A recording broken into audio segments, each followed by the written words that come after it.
here at Connecticut College. Hey. I'm Michael Kamak. I'm the board plan manager for dining services here at the college.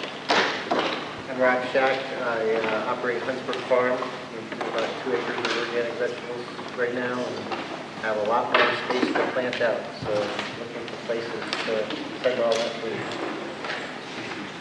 I'm Emily Lerner. I work with Fresh New London. We're a nonprofit that works on community food security projects in London and London County. Nora Ben, interested resident of New London. Elisa Giome, I own March 2 Organic Cafe, and I buy a lot of my produce from local organic farmers, so I'm very interested in organic. Hi, I'm Jen Superson. I work as an AmeriCorps Vista in the Office for Volunteers for Community Service at Connecticut College. I'm Pete Baum and I do the same. I'm Joan Cho, reporter of the day. I'm Julia Hickory, and I live in East Lyme and in a rural corner of East Lyme that I'd like to see stay that way, and I hope we can save the farms there to grow food for all of us. I'm Mike. I represent Nunzio and Irene Corsino from Former River Farm in Old Lyme, but the animals are kept in Lyme at Ashland Farm. Strictly 98% beef, natural fed, and then some pork and eggs. My name is Ellen Dodge. I'm from Westerly, Rhode Island, from the Church, Peace, and Justice Committee. We're running a forum in the fall on the politics of food. My name is Petra Madry. I work with Fresh New London, teaching the kids how to cook. Nice. I'm Cheryl Placido, and I work at Waterford Country School, which is a residential program for special needs children. And the history of the school was that they grew their own food, and we're trying to bring that back, the farm to school program. I'm Steve Dahlberg, and I live in Willimantic and do creative community work, of which food is part of that, and also part of the Imagine Willimantic University, which is, I guess, a sister university to Renew London. Paul Jakubowski, and I manage the United Way Labor Food Center in London. I'm Brian Savageau in the Sanitarian with the Ledgeway Health District, and I'm here to provide advice and insight, with any regulatory questions, code questions that might come up, and also provide some information on how you can do certain things without worrying about code and consumer protection when it comes to local food. So I'm very excited to be here. I'm Abby Rickman, and I live in Willimantic. I'm an AmeriCorps member. And I belong to Imagine Willimantic on University.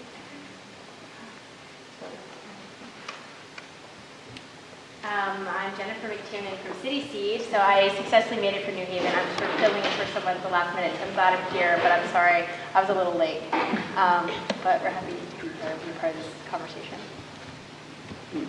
Robert Morissette. I work for the Lawrence Memorial Hospital.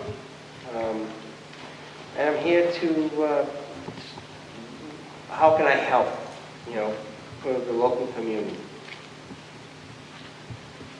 My name is Sal Argento. I'm an executive chef at Lawrence Memorial Hospital. And we kind of very happy to hear about this homegrown, so we kind of want to get some information and maybe we can do something at the hospital.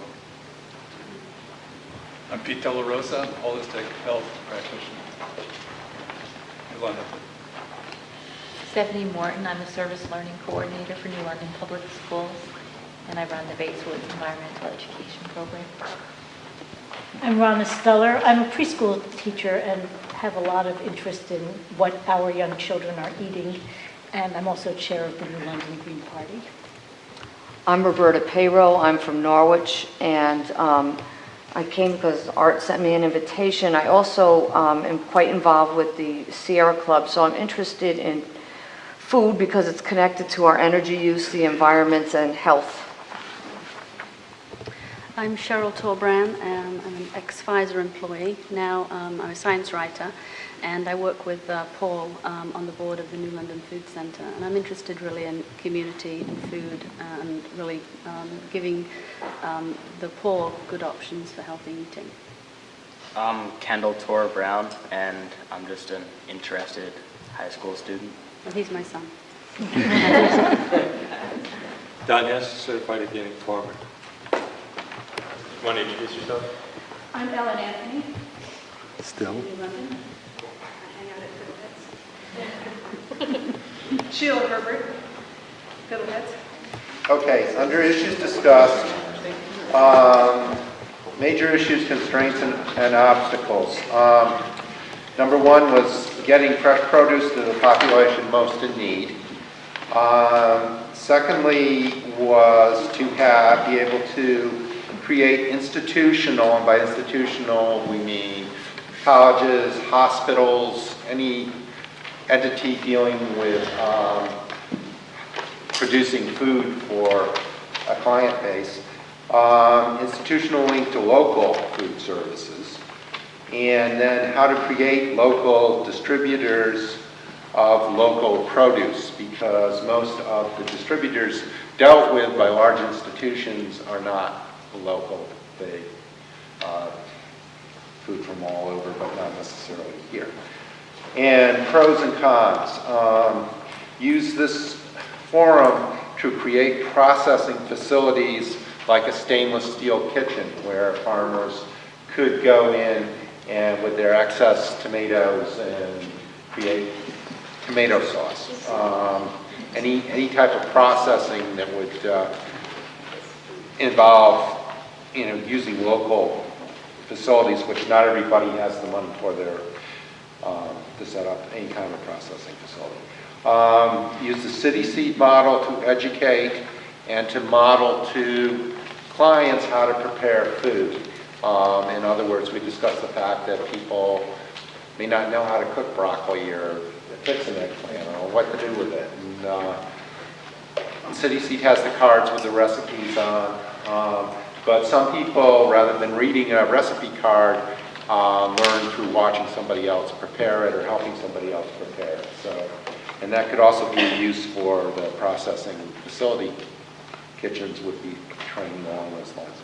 And then finally, to create a local distributor of local produce. To have a distributor pull it together, because most institutions, again, are dealing with one distributor that's been approved through their purchasing department. So to have a local distributor that gets their sources locally and then have that person out there as the institutional provider for local businesses and organizations. That's what I got. Very good. Thank you. Thank you. All right, farm to city. All right, that group phased out. Farm to schools. Yeah, we did farm to schools. The issues we discussed are sort of logistical ones, because our food services is independently run. We run it ourselves, and our food services director is on board and already buying some local and wants to buy more local, and she wants our students to produce the food for her to use in the cafeteria as well. So she wants to work more with Fresh, and she wants to learn and be educated about other places where she can buy more local produce. So really our issues are more logistical, learning how to connect to the farms, and finding out what is available at this time of the year, because maybe there are local farmers who are growing in hoop houses or whatever, or there's places where we can buy from here locally. So we have to learn those things. She needs more community support so that the board can be convinced that there are times when things are going to be more expensive because it's local. And So I think those two things, educating ourselves and making the local connections are the big themes. So recommended next steps. Somebody suggested that we could tour the facilities. We cook our food at New London High School and at Benny Dover, and then they're distributed to the other schools, and we also feed RMMS students and Isaac students. So we could look at that, but I'm hoping we could form a working group to look at that and support Gail Sherry, the food services director, and then go from there to see how we can help and maybe just in that working group. I don't know that we necessarily even need policy at this point because the battle's already won. Yeah, it's exciting. So it's good to have that city policy council or something. But Gail was on and Gail's gone. That's true. That's true. Back her up, sure. Maybe it works, yeah. But I have a couple of volunteers already. Stephanie, I just want to throw out to you, Tim Cipriano at Bloomfield Schools is the food dude. And Yes, we're already going to visit. Just want to make sure. Yes. The farmer perspective has blended in with all the other groups. Farm to restaurant. Oh, that's us. We had the farmers with us, and for me, being a restaurant owner, we talked about, yes, we want to use as many vegetables as possible. How do we get them? They suggested that planning is a good idea, to plan ahead so that they know what to grow for me or for restaurants in general before they start planting and buying seed. What kind of things am I going to want all year long? We talked about what to do with the abundancy of what they have, because they do have the same point that you made about too many tomatoes, and let's process them. And I said, well, in a licensed kitchen, you can bring your tomatoes, we can cook them, we can can them, we can store them. But that means we have to staff that too. We have to have our people who are trained to handle the food and do all that. So we talked about that as a possibility, and the possibility of what a CSA does, consumer supported agriculture and that kind of thing. So yeah, I'm already buying things from them. I know some other farm chefs are buying things from them, but there's a lot more that can be done, and they can inform me about what they have available through an email or whatever, and say, okay, the next week we'll have this, we're picking this, in 3 weeks we're picking that, so that I can plan my menus around what they have and be more sensitive to what they've got a lot of or not enough of, and just tailor my menu. But I have the flexibility to do that, not every restaurant owner does. So that's what we talked about. Thank you. Could I just ask you? Yes. We have a question. We're developing a buyer co-op with Fiddlehead, but is there a farmers co-op in Connecticut? Like Barbara Kingsolver described in her book, you know, where they came together, they come together and bring all their produce, and then it goes out from one central location? That does happen in small regional situations where farmers who know each other and can network with each other have done that. Yeah. I don't know if it would be helpful. I just think from the consumer point of view, it might be helpful. It adds another layer of dialogue and communication to the process, and it's a good layer. It could be a good layer. I mean, I guess what everybody has to understand from a farmer's perspective in southeastern Connecticut is we're not huge commercial growers. We are very small scale people. Some of us have 2 jobs where the farm is our second, third, fourth job. You know, there's a lot that goes into growing food. Nature throws us curveballs all the time. And so truly,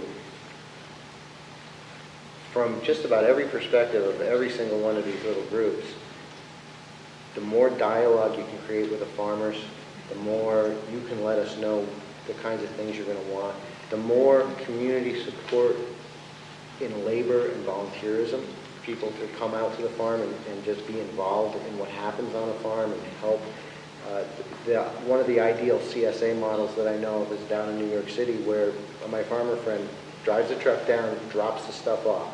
Then there's a separate organization in the city that handles the organizational aspect of pairing the food out to all the individual CSA members and sharing all of the responsibility with that distribution end of it.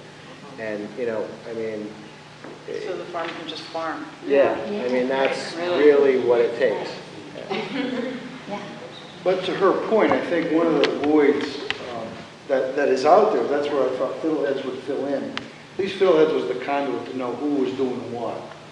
And from an initial standpoint, I think the concept of fiddleheads is a good one, because that's where most consumers and restaurant people are going to get their first indication on the small farmer and what he or she has. Absolutely.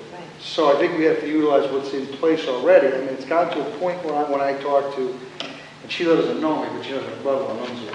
Okay. It's, even though I'm not at Fiddleheads, when I talk in the community, I talk about you should go to the Fiddleheads market. Because at the very least you'll get information as to who the growers and the vendors are. Until you get to that buyer's piece, I think you utilize what Fiddleheads is now and what we hope it can become. Well, Willimantic's a great example of that. I mean, there are a lot of farmers that go to the Willimantic Co-op and sell their products there, and they've gotten a lot of notoriety in their community. I mean, I can tell you that for the last 10 years I've grown vegetables. Nobody's really known that until about the last 2 years. And it's because, I mean, it was a growing step-by-step process for us to get this farm, because I took a farm that hadn't been farmed in I don't know how long and started farming it. And it was, buying a $30,000 tractor and buying the attachments that have to go with it to make it feasible for just me and my wife to do 2 acres of vegetables. It's like, there's a tremendous amount of load to it. And I do it because I love it. I don't do it to make money, trust me. So, but that's why I have to go work, because I subsidize my own farm.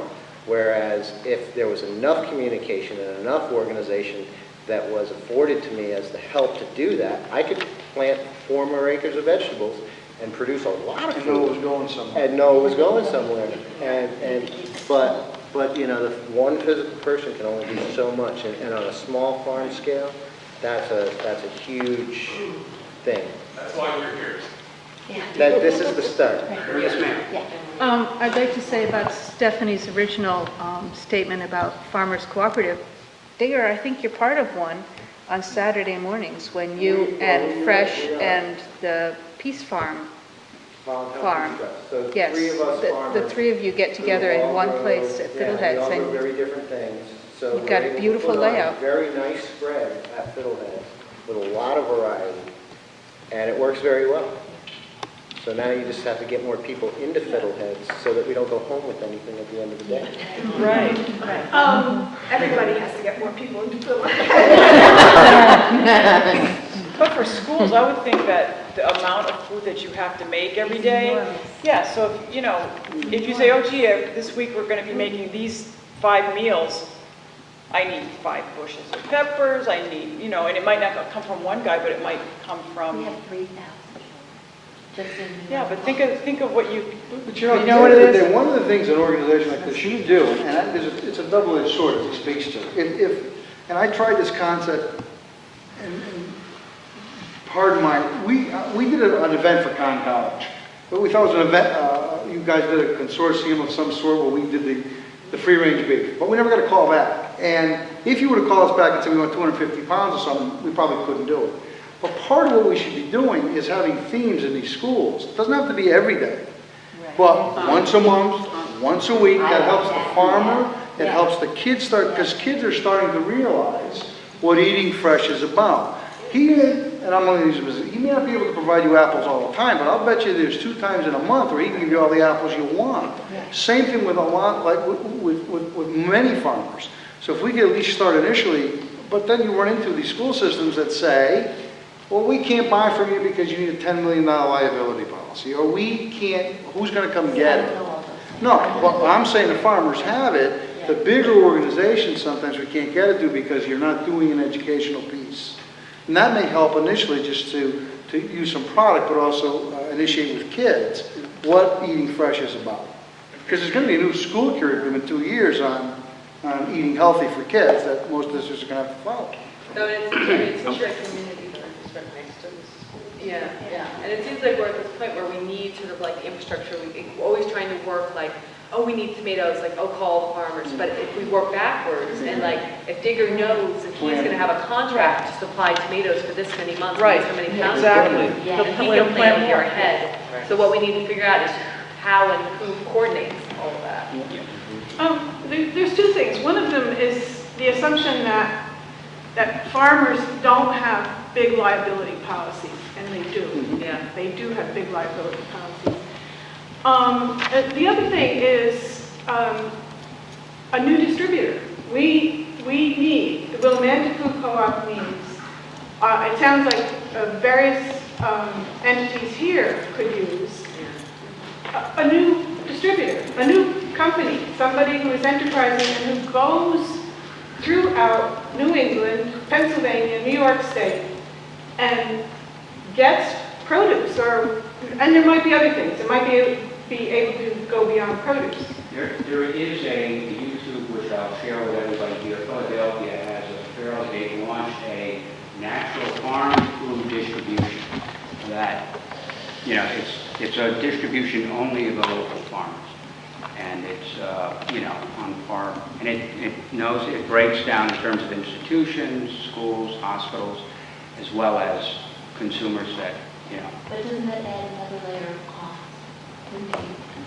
It's a local distributor. No, you took your model and brought it a little lower into Connecticut. Connecticut's not Florida or Texas here. If you could get somebody that was eclectic enough to figure out there's enough farms within 50 miles.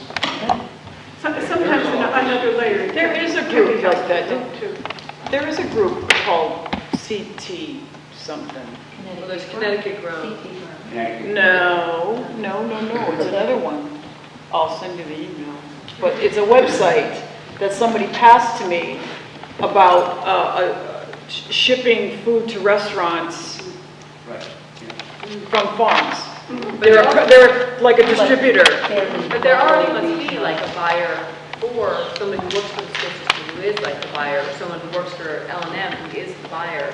And so maybe we figure out how to like, sort of cut out the middle person and get creative and like build a network of like local farmers who, go, every, by Sunday evening, you enter all your stuff you have on that website, and then, the buyer goes to that website, and maybe we can sort of get creative and cut out the middle person and use the resources that are already in place, but figure out how to combine those resources so it's less work. If we could, Is there already a buyer? Yeah, so is there already a buyer for, I don't know. Well, that is Gail Sherry, that's part of what she does, she's the buyer. And for L&M, what's your buying system like? Well, we have contractors with different companies, different people that distribute it. Our biggest is like HPC, which are located here in Connecticut. They are in the Hartford area. I found that a lot of times. I wonder, I hate to Sure. hold back, because I know the biggest issue that I've heard of after some study is distribution, and we could probably spend a long time. And I know we've got at least one more to speak. Two more to speak, and I think if we can get through that, because then we're opening it up to all of this kind of great discussion. So I apologize for cutting you off. Okay. Our topic was community gardens. Jennifer, Pete, myself, and Emily. We discussed Fresh New London, the community garden here, and some issues that we discussed were food security, people saving money by growing their own food, distribution. Emily stated that they have a van to distribute the food. Yeah, it doesn't have anything to do with community gardens. These are our ranging conversations. Oh, okay. Access to land, what came up, the quality of the soil, education, outreach, and getting the word out that there's a community garden. We kind of didn't have enough time to get through all of the sheets. So. We talked a little bit about regarding access to land, how there's perfectly good plots of land that are vacant, or something was once standing there, but now there is nothing. So we talked a little bit about zoning too, how that could, be something that could prevent, garbage. Not prevent, but I mean something that can kind of stymie the way of creating a community garden. It could be another step you have to go over, another hurdle. Maybe by changing, trying to figure out how to change the zoning of land, they're trying to, obtain that. Well, that can actually be achieved through land trust. So. Yeah, one thing I just wanted to add to that is, I think it's interesting to look around the room and to see, that to some extent we represent, we're all white and we represent well, I don't know how we're going to identify us in the room, but, by appearances, we seem to be mostly white, and we represent sort of a upper middle class, sort of demographic. And so one thing about community gardening that's really exciting is like thinking about how to increase people's opportunity to raise food for themselves. And community gardens become an opportunity for like people are renting, or people are moving around a lot, or people have a house that doesn't have any lots, that then can create opportunities for people to grow their own food, and then ultimately passing knowledge, through generations, and for passing that information on people. How do you raise your own food, and that you can raise your own food, and it doesn't have to be something you have to go to someone else and buy it and rely on someone else to raise, to raise that food, get that food to the store, and the carrots come from the store, they don't grow from the ground. And so it's an exciting aspect of thinking about community food systems. You mentioned quality of soil, and I just wanted to point out that within the city of New London, a lot of land near houses is lead contaminated. So there are huge issues around that, at least within the city. All the houses are old and have old paint on them. And again, it becomes an opportunity for them, if we can create some community gardens and pool resources to create a safe place to garden, that people can garden instead of consuming all this lead from their vegetables. Most of it, just to clarify that is true. But I always encourage that. I've been doing it for years. I see people who garden or grow food along the borders of their house, along the footprint of their house. There's houses that were built pre-industrial revolution, or even houses built, any house that was built before 1978 that have lead-based paint. And the lead-based paint, the lead contamination in the soils are around the drip edges of a house, where all the elements have shed the lead from leachate out of the paint. It's going to be around the footprint, around the drip edge, and not too far out.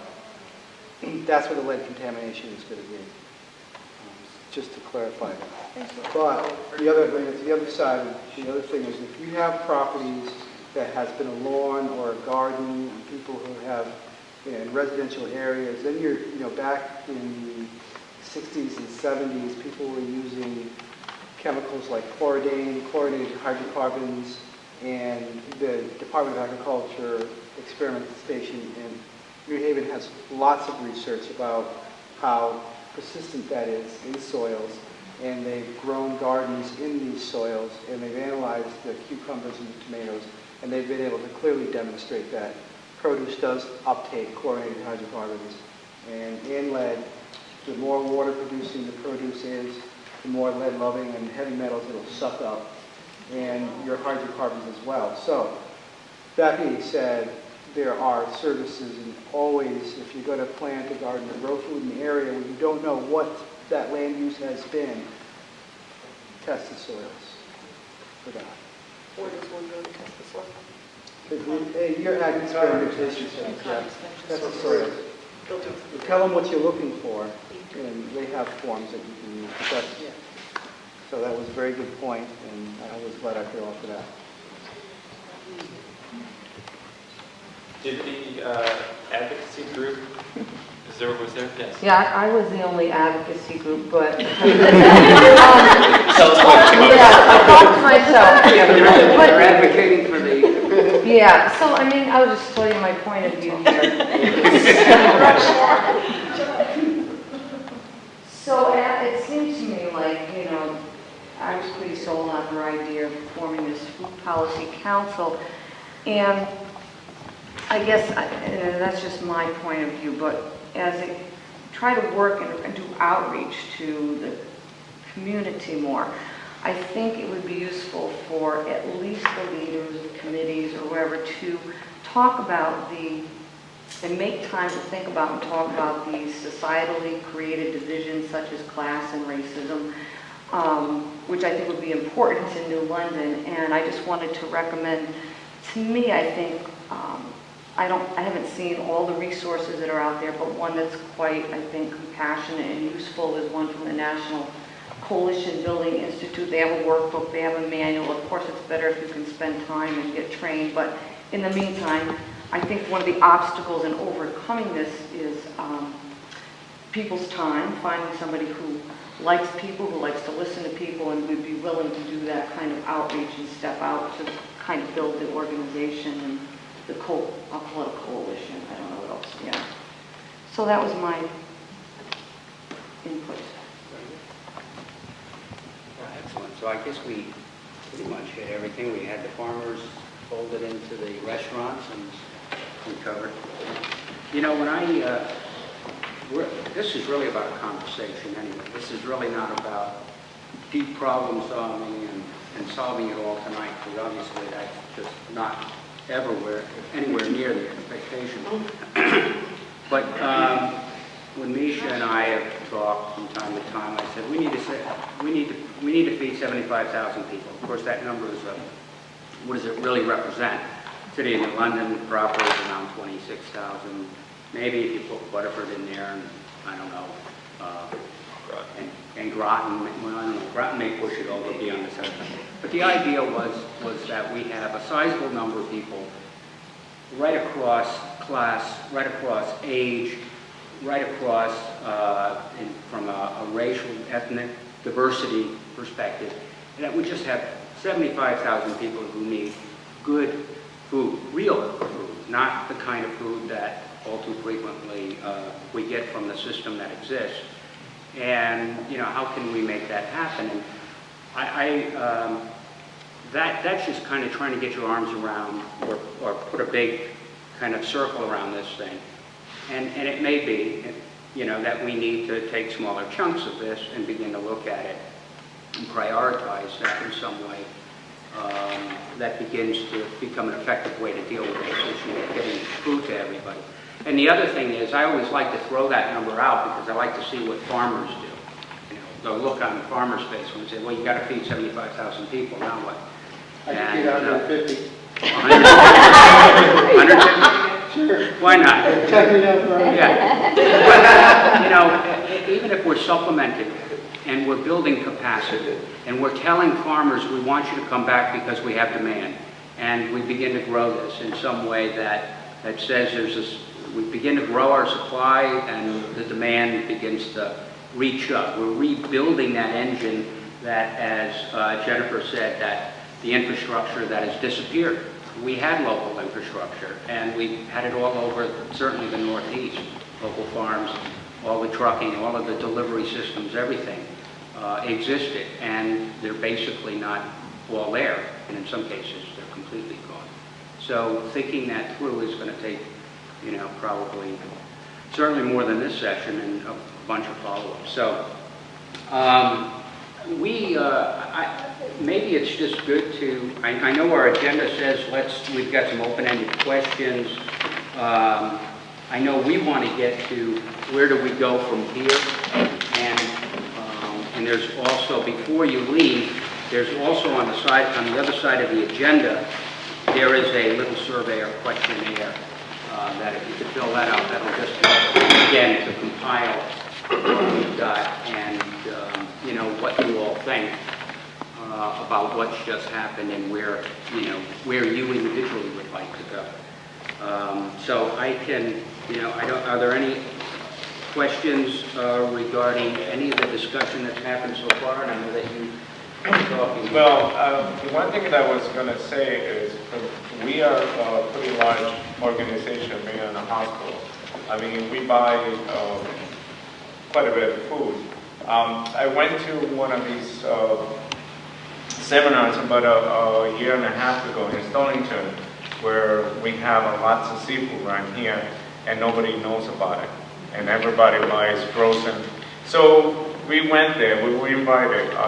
Me and our director, we went there, and I became to realize that shellfish that was harvested here in Connecticut, then from here was bring to Boston, and then we tag it there, and then it's coming back to Connecticut and being sold in Connecticut. And one of the distributors that was distributing that was City Line. I don't know if everybody's familiar with it. They're from New Haven. But also, I think, and at this point, because we don't have a real system how to distribute the farmers' product, I think we should kind of look into these distributors and get them involved in this thing and say, how can you help us? Because distributed food, and it looks easy, but it's not, because produce has to be refrigerated, meats that have to be refrigerated, and that's another cost that you're going to find there. But if we get that help from these distributors where they were willing to participate to the program, I think that would be a wonderful thing. So we should look at these companies and see if they want to get involved and help out.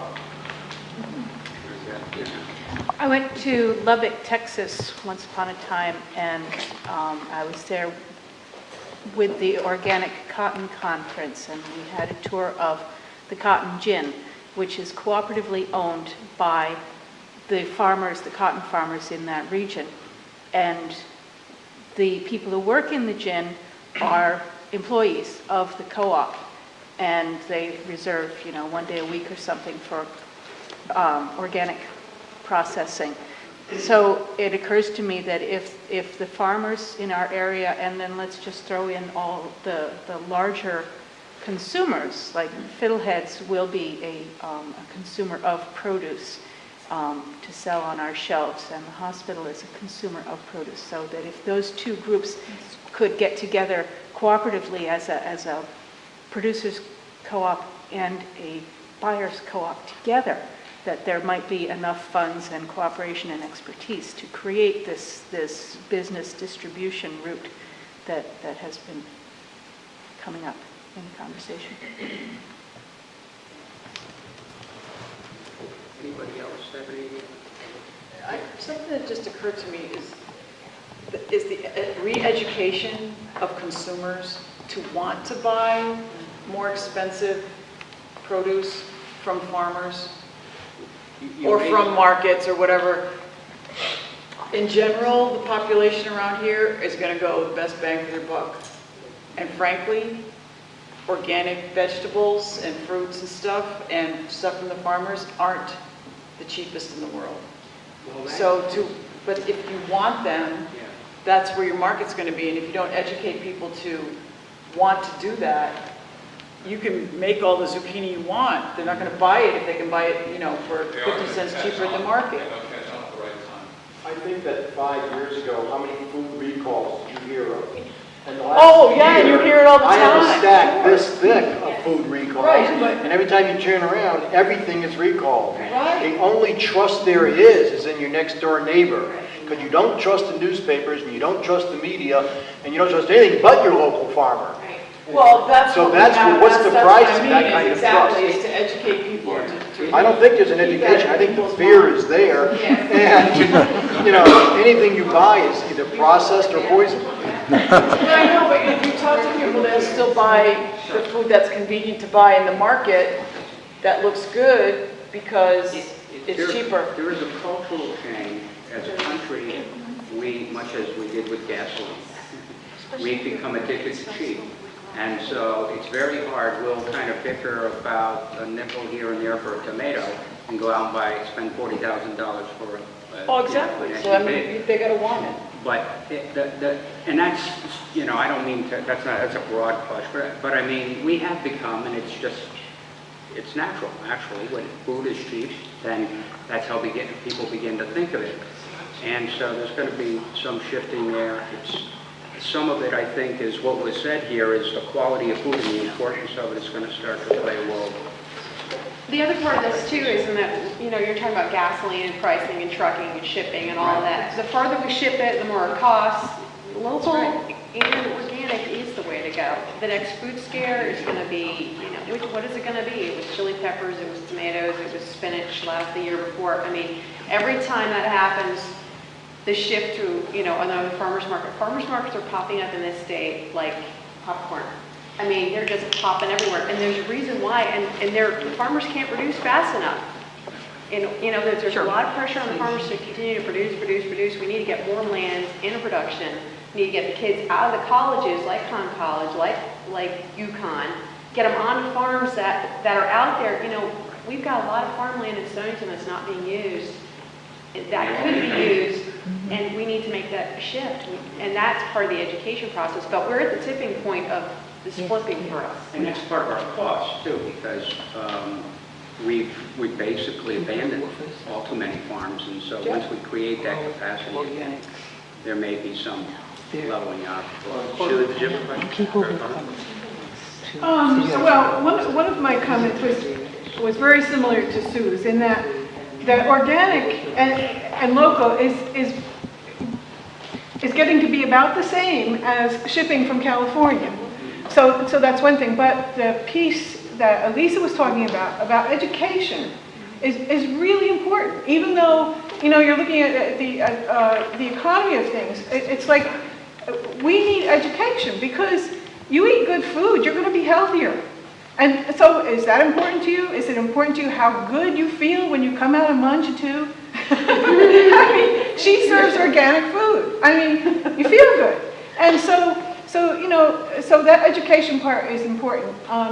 So that's two things. I had one more thing, and that's, although the distribution, although you're thinking in terms of, you know, okay, more direct and so forth, having somebody who can go around New England and have more things than just, you know, the tomato farmer coming or the potato farmer coming, but somebody who is, you know, can serve as a distributor, it's another level.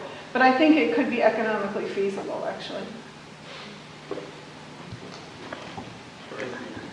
So Carol, I want to piggyback on your point. The education piece, I think people know to eat healthy, but what I'm finding at markets, that's where these cards are helpful. People don't know how to cook it. People don't know what different things they can do with either organic, natural, or local foods. They're afraid a little bit. Well, they are, and I think the education, especially at markets and such, is to have these cards or demonstrations. Sometimes when people see how easy, I mean, someone who doesn't know what a fiddlehead fern is, but if you ever ate them with a little bit of butter, God forbid, they're very good. But a lot of people, and I've watched the markets, when they feature broccoli or eggplant or whatever off the cards, that goes that week at the market. Because people, so I think the education piece that I want to piggyback on, because a lot of kids are knowing how to eat healthy, believe it or not. We have a way to go. But I have a lot of kids asking. And when college kids ask, how do you cook a piece of meat or chicken, they will try it because they already know it's local and it's good. So the education piece, I think, is just in us showing them and letting them see how it's cooked. I wholeheartedly agree with the education piece, that I think people do need to be educated, but I also think at the same time, there needs to be a structural change, especially at a you know, a larger level than us, especially the federal government, where where farm subsidies are going to not, they're going to, you know, the most genetically engineered food that you can possibly buy, and then, you know, mass producing corn and driving the prices way down, and then, you know, so I agree that education needs to come on, you know, on the organic, sustainable methods, you know, so that people understand why it's important, but at the same time, I think, in addition, there needs to be that education too about maybe these farm subsidies aren't helping us as much, you know, and maybe we all need to call our congressman and change that so that more people who don't know about it. Right. Well, that's a great point, because when you look at small farms and the production costs on a small farm, you're approaching the real cost of food versus the four big products that make up 90% of the processed food that comes into the supermarket is all subsidized production. And that's why it's so cheap, and that's why people go to eat that, is because that's what is cheap. And so that's, I mean, when you look at a small farm and having to hire help, pay them a living wage, having to pay all the energy costs of production, having to still be able to, health, I mean, just staying healthy. And we're probably healthier than most people because of the way we live our lives. We work hard, we eat well. Can't get health insurance. But you can't get health, But farmers yeah, can't get health insurance. Right, there's no cooperative with that one. In a way, connection is in a way an economic reconnection with the farm. So while I don't know really the full outcome, because that still is kind of that's an unknown, and it will be until it evolves. But this reconnection hopefully starts to change that equation, because now you're saying we can shift to our local farmers, and by doing that, create the demand that creates that begins to heal some of what you're talking about. I'm not saying it's to fully. Oh, yeah. Well, I mean, if you look at one of the most popular trends in the country, which is community-supported agriculture, where people become shareholders in their farms, that structure of that model of how to have a relationship with a farmer, whether it's on a one-on-one basis, whether it's with an organization, it's really the healthiest, holistic way of having that consumer-farmer relationship, because it takes a lot of burden off our shoulders and just lets us grow food and brings people back into connection with the soil that haven't been connected with the soil for a long, long time. Brings a sense of ownership to a farm beyond the deed and beyond whose signature is on the deed. And so those are the kinds of things that are cultural, those kinds of cultural changes are the ones that kind of have to happen. And they are happening. Yeah. They've been bred out of us. We're far. I was just talking to some folks in Philadelphia who are considerably further along than we are. They've been and they've done a lot of the distribution. They've done a lot of the restaurant, farms to restaurant and so forth, schools and all that. But they said the beauty of starting now is because there's a readiness, whereas when they started, it was like there was barely anybody that really felt that kind of need and connection. It was still the agribusinesses and the rest of that. We've seen a real tipping point, as somebody said, where it's starting to hit. There has been a very tangible change over the last 5 years. Yeah. Working with the food. And just to reiterate the importance of the educational component, specifically to community gardens, like I hope that one cultural change could be just to look at a community garden and see it as a classroom, just to see how much opportunity there really are for students to come, for the young guys and girls to come and really learn and interact, and for that to be their education, and for them to get credit and recognition for that type of interaction. And for education purposes, actually connect with farmers, so that even beyond the boundaries of a community garden where you've got nice compact raised beds, getting kids out to farms. Right. I know a lot of farmers who would open their doors to the local education system. And field trips are one thing, but to go even further into having part of the curriculum be interactive. That's more what I'm talking about. There's a farm in Stellington called Terra Firma, and that's how they organize. They're a nonprofit. They were created basically through the support of the Stellington school system, and they provide a classroom to the Stellington school system. And that's a great way to get kids educated and reconnected. And these kids are going home and telling their parents, I want you to buy me broccoli.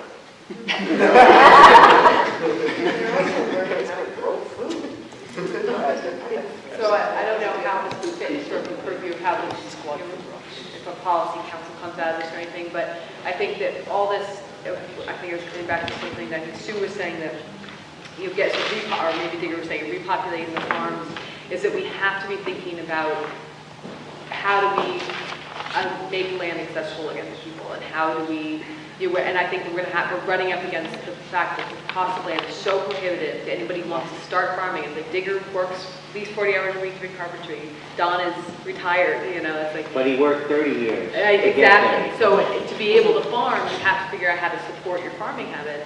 And so how do we, just retired after being a high school teacher. So how do we, as communities and the cities, and how do we think about how to support and make land accessible, and that whether that's through land trusts or whether that's through communities coming together around buying land, whether we figure out alternative sort of inheritance structures, but that's got to be something that we start bringing to the table, because farmers markets, like Sue said, are sprouting up all over the place, but there's not necessarily new farms sprouting up all over the place, and we're going to run into that very quickly. Another way, I think, to help farmers that need help is, you've heard of woofers. You just provide a place for them to stay, food, and they work for free, and they apprentice to learn what, Absolutely. I mean, there Right, are it's a great venues thing. out there, Yeah. but a lot of them are not community-based. A lot of them are, you have to go out and find people who are traveling around the world and Right. coordinate with them and hope that they've got it together enough to be able to, wake up after a beer night and harvest, You could do it as a senior project. Say again? You could do it as a senior project, a senior in high school. The community service programs in high schools definitely, if they Need were. them in the summer though. Yeah. I know, that's the problem. Go year round school, right? It's a farming grant. Yeah. But like Conn College could create an internship program where kids at Conn who were going to stay local for the summertime, who wanted something to do like that, and then local farmers could come to Conn as a local institution and say, here we are, who do you have? Who's, Yeah, well, we're trying to do something like that. Actually, last summer with Fresh, we had 2 students from here who stayed around and worked with Fresh for the summer.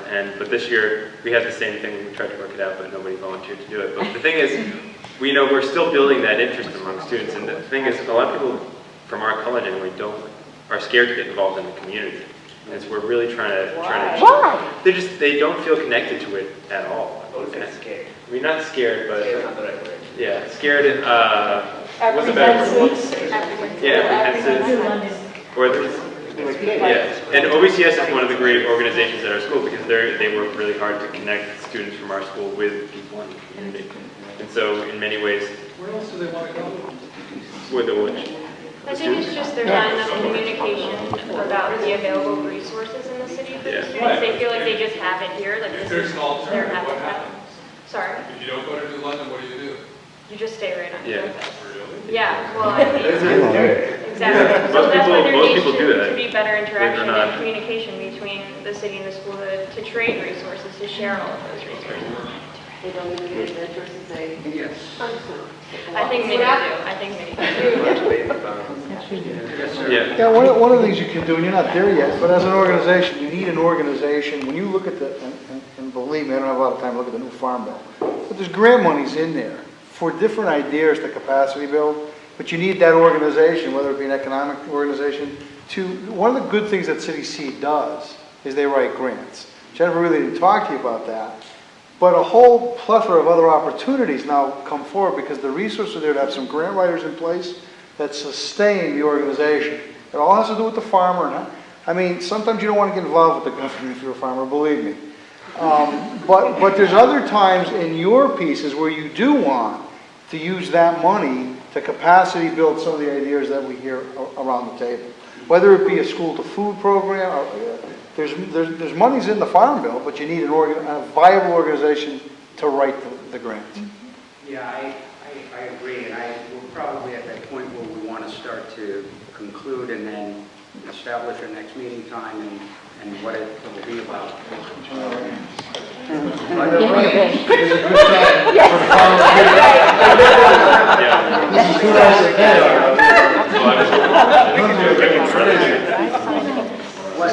I'll just say some of what I heard, and it seems to me, usually when groups like this form, it's for the first time, I don't know if it's awkward entirely, I mean, everybody's friendly, but in terms of, well, what do we do? How does this thing move forward and we begin to make some sense of it? And we have to be patient about that because it takes time to form, and there's a lot of good ideas here. When I say patient, I don't mean I'm probably the worst person in the world to talk about patience, but in any case, I'm being patient here, and because I realize that it takes time to really form the kind of organization that you're talking about, the city seat talked about, whether or not it takes... Well, it took them 5 years, that's not a lot of time. What I was thinking of is just a forming group, something that continues the dialogue in a constructive way and begins to lay out some priorities so we can get our arms around these issues. And maybe that'll evolve into a food council. But I don't know that that's something we're deciding here tonight, but that, some kind of, what human beings do is they organize. And this is the beginning of that in order to get things done. And so, I heard a lot of that. I heard a lot of fantastic ideas myself. And Misha, you can chime in anytime. We had a wonderful blended mix of folks here, particularly when everybody was here, but even now, it's a great mix. We're really trying to put our arms around a lot of things. Sometimes it's easier to just say, well, we'll deal with the farmers and the restaurants, or just deal with the farmers and the hospital. But we didn't want to go that route. We really wanted to get some ideas circulating across these different sectors, if you will. And so that, we could begin to kind of let this stuff percolate and see where we want it to go without constraining ourselves. And what was mentioned tonight about, it passed through my head that the fishing industry is, is not outside our purview of food. Those poor guys can't even go out because they can't solo. And so forth. So, and I know there was mention of, how do we get distribution involved here? And as I said, I will share with everybody a YouTube that talks about what they did in Philadelphia, and they've come a long way in terms of their distribution, their process there. I'm not saying it's for New London, but it gives us some more ideas. So, go ahead, Misha, why don't you? Yeah, I'd also like to reiterate how amazing it is to see so many people here from so many different areas. I think what the one from City Seed saw was that, which is what we were trying to create exactly, is having people from all different areas with enthusiasm too, not just people who are just, you guys are into this and you guys want to see this happen. We're thinking long term, and that's why we're moving slowly, because there's a lot of things to change, but I think we can do that in the long term. I'm really excited because this is something I've been really hoping for. I may not be around for a while, but we'll see. And I think my questions are, where do we go from here? Art and I have set up a potential meeting time. We've set it for August 20th is what we've said. So that's about 3 weeks from now. But what to do in the interim? All these issues that we've brought up of distribution, of processing, of an agricultural co-op or farmers co-op, what can we do, education, all those different areas. Are we going to have committees that are going to be meeting to discuss what we can do, or research on what other organizations have done? Or I'm curious as to what you guys think would be the most efficient way for us to move forward from here, between now and the next meeting. That's for you. You're young. Well, I just graduated, so I don't have to wait to support myself. Come on.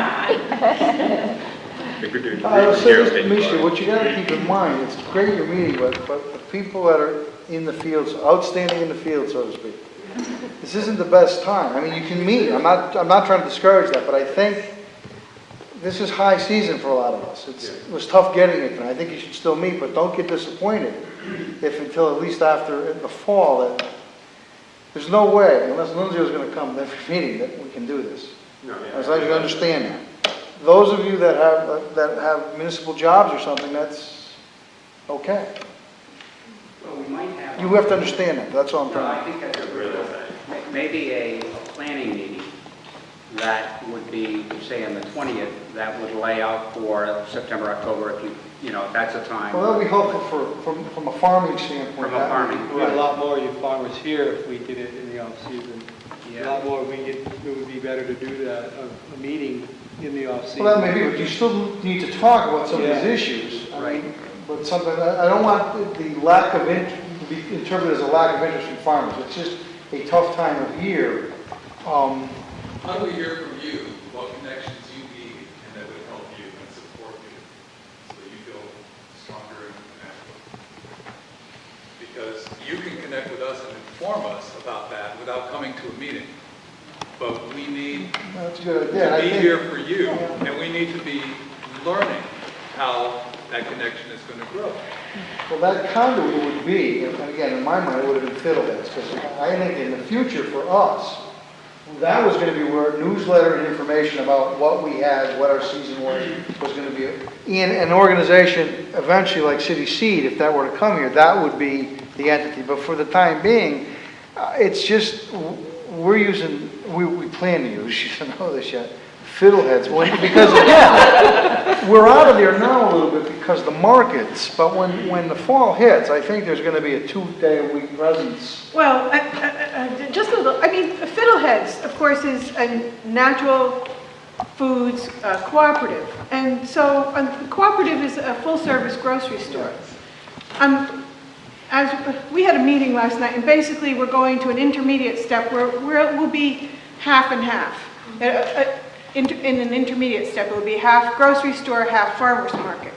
And we're looking to go through a long season. And then maybe the final model will be with maybe 3 or 4 vendor spaces that will rotate through the week.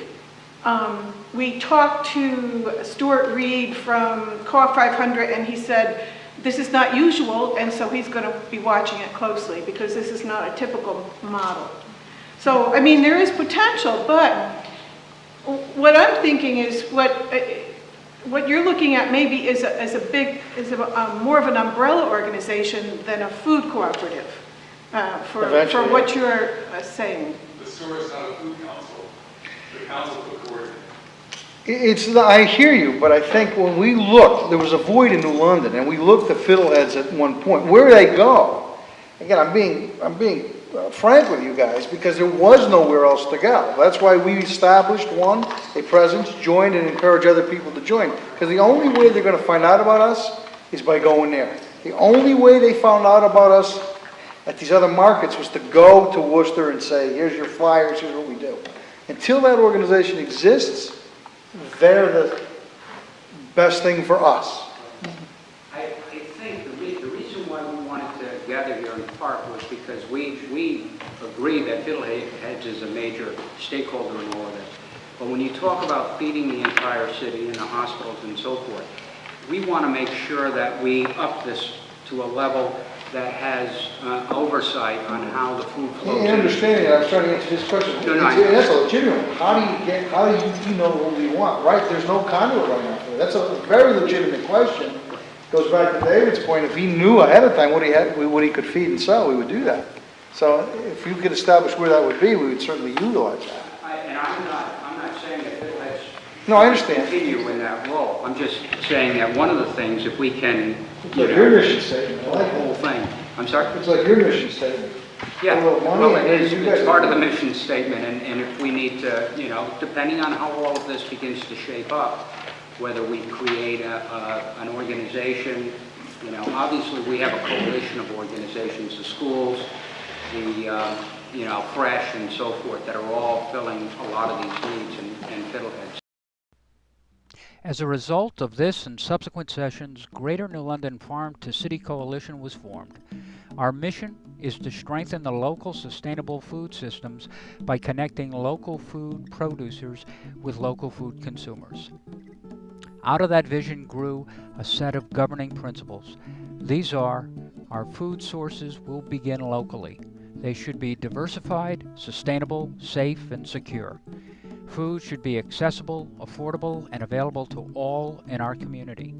The local food system will be democratically organized and responsive to the community. The food supply chain will be fully transparent and will assure fair trade, exchanges, and employment practices. Please visit our website at www.nlfarm2city.org for news and upcoming events.